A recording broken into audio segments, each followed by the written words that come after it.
On a bitter November morning in 1326, the marketplace of Hereford groans under the weight of 1,000 onlookers, nobles, clergy, peasants, united by anticipation. At the center, a scaffold looms. Bound and broken, Hugh Despenser the Younger ascends, once the king's favorite, now England's most despised man. What follows will not merely be an execution, it will be a message carved into flesh, echoing across centuries of power, betrayal, and revenge. Born around 1286 into one of England's most ambitious noble families, Hugh Despenser the Younger entered a world of privilege and expectation. His father, Hugh Despenser the Elder, was a seasoned courtier and loyal servant of King Edward I. His mother, Isabel de Beauchamp, descended from the powerful Earls of Warwick.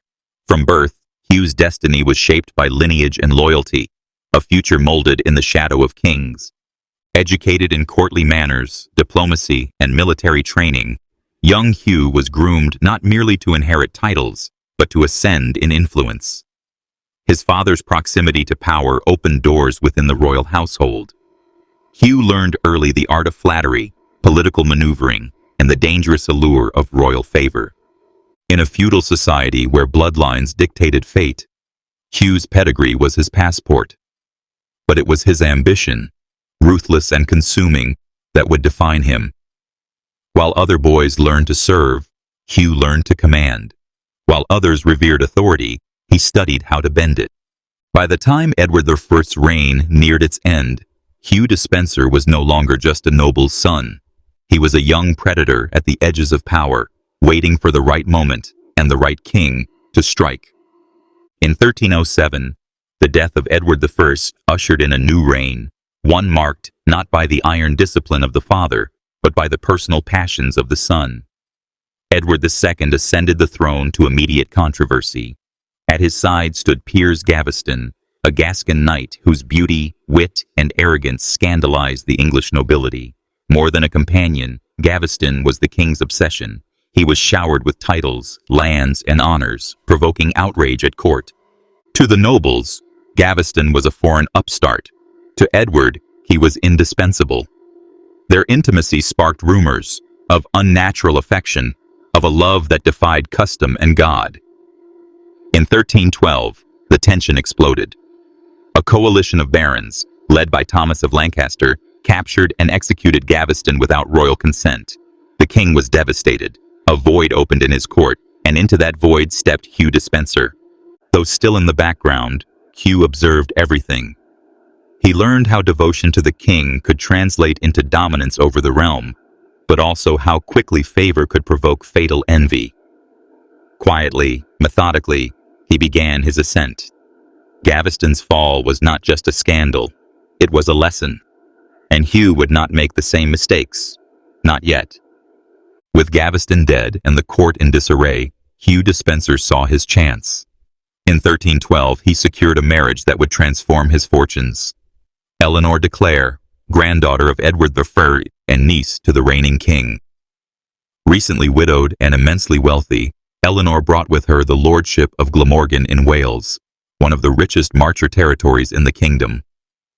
The union was not born of love, but of calculation. It bound Hugh to the royal bloodline and placed him dangerously close to the throne. Marriage was only the beginning.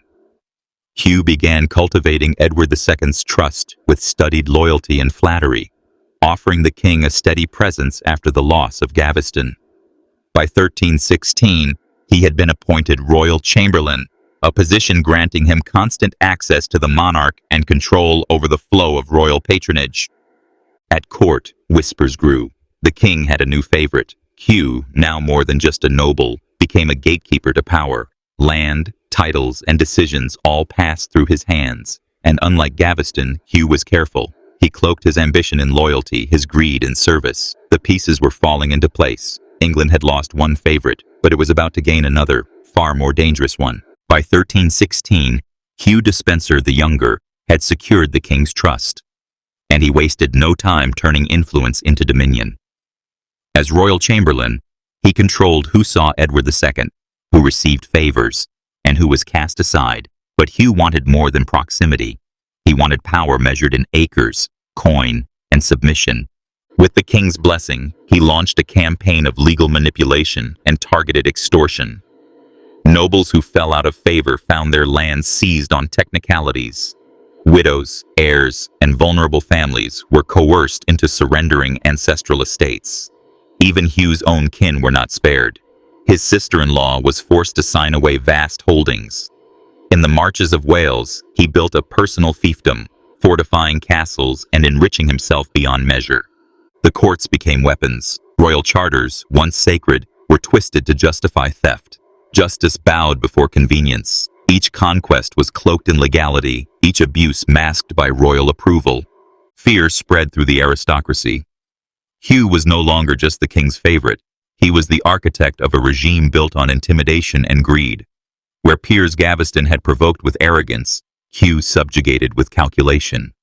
And in the shadows of Edward's court, a storm of resentment was building, one that would soon explode. By 1321, the patience of the English nobility had snapped. Years of extortion, land grabs, and unchecked arrogance had made Hugh Despenser the Younger the most hated man in the realm. When Queen Isabella herself was forced to surrender her estates, even the king's closest allies turned against him. A powerful baronial coalition, led by Thomas of Lancaster and Humphrey de Bohun, demanded action. Reluctantly, Edward II agreed. Hugh and his father were exiled under threat of civil war. Stripped of power and banished from England, Hugh's fall seemed complete. But he was not a man to accept defeat. Instead of retreating into obscurity, he turned to the sea and to piracy. From the coast of Normandy, Hugh launched attacks on English merchant ships, plundering cargo and sowing chaos. It was a staggering act of defiance. A former royal chamberlain turned outlaw, striking at his own kingdom. This brazen piracy only deepened the crisis. Edward, furious at the humiliation, sought to reclaim control. When the barons rose again in rebellion, the king rallied loyal forces. By 1322, the tide had turned. The rebellion was crushed, Lancaster executed, and Hugh returned to England not in shame but in triumph, ready to rule beside the king with vengeance in his heart. With the rebellion crushed and the nobility in retreat, Hugh Despenser the Younger returned from exile not as a servant of the crown, but as its master. From 1322 onward, he and his father ruled England in all but name. Edward II, increasingly withdrawn and reliant, ceded authority to his favorite.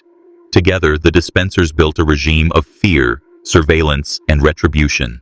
Lands were seized, debts fabricated, and enemies imprisoned or executed. The legal system became a tool for personal enrichment. Nobles who had opposed them found their estates dismantled, their families scattered, their legacies erased. Hugh tightened his grip on the marches of Wales, ruling it like a private kingdom. No petition reached the king without his approval. No royal decision passed without his influence. The court seethed with resentment. Former allies grew silent. Those who had once wielded power now lived at the mercy of a single man's favor. Even Queen Isabella found herself isolated, her household dismantled, her children taken, her voice silenced. England was ruled not by law, but by intimidation. Hugh was no longer just a favorite, he was the kingdom's shadow king. But in the silence he enforced, a storm was gathering. Hatred, like fire, waited only for a spark. By 1324, Queen Isabella of France, once a celebrated royal consort, had become a prisoner in her own court. The rise of Hugh Despenser had not only usurped noble power, but had also encroached upon the queen's authority, dignity, and family.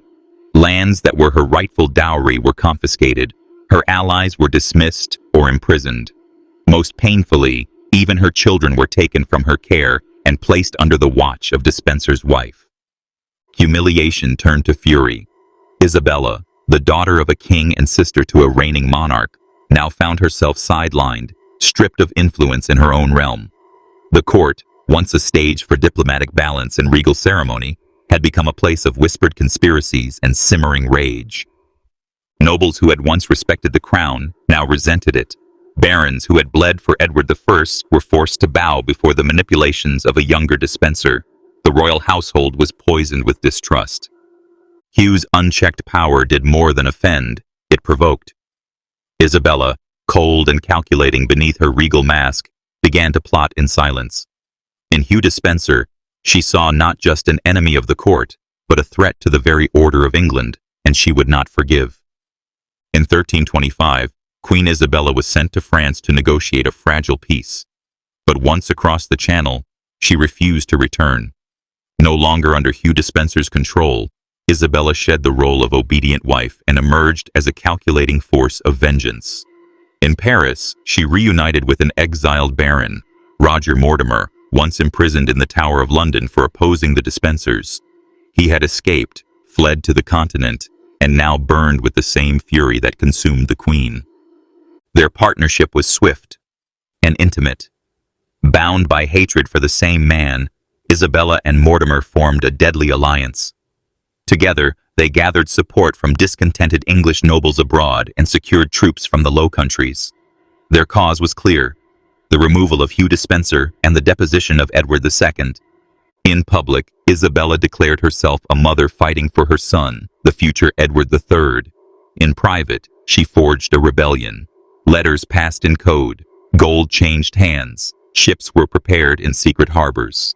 By autumn of 1326, Isabella and Mortimer landed on English soil with a small force, but the effect was immediate. Nobles, towns, and even former enemies rallied to their banner. The Queen had returned not as a consort, but as an avenger. When Queen Isabella and Roger Mortimer landed in England in September 1326, they arrived not with an army, but with a cause. That was enough. Years of oppression, extortion, and fear under the Despensers had left the kingdom ripe for rebellion. Towns opened their gates. Nobles who had once bowed to Hugh now raised banners against him. Even Edward II's most trusted allies abandoned the crown. Panic gripped the court. Edward and the Despensers fled westward, dragging with them what remained of the royal treasury. But their enemies moved swiftly. The countryside turned hostile, paths once loyal now closed. Messages arrived not with pledges of support, but demands for surrender. On October 27, 1326, Hugh Despenser the Elder was captured in Bristol. The once respected lord, armored but helpless, faced instant justice. He was hanged as a traitor, still clad in the garments of war. His head was struck from his body, and his limbs quartered, cast to the dogs as a warning to others. For Hugh the Younger, the noose was tightening. Alone with a king in freefall and enemies closing in, he had lost the kingdom he once ruled. The tide had turned, and the reckoning was no longer a question of if, but when. With the nobility in revolt and his father's mutilated corpse hanging in Bristol, Hugh Despenser the Younger fled with a desperate, broken king. Edward II, once ruler of England, now rode as a fugitive, trailed by the last loyal remnants of his household. Their route twisted through the rugged landscapes of Wales, a last refuge where Hugh still held lands and castles.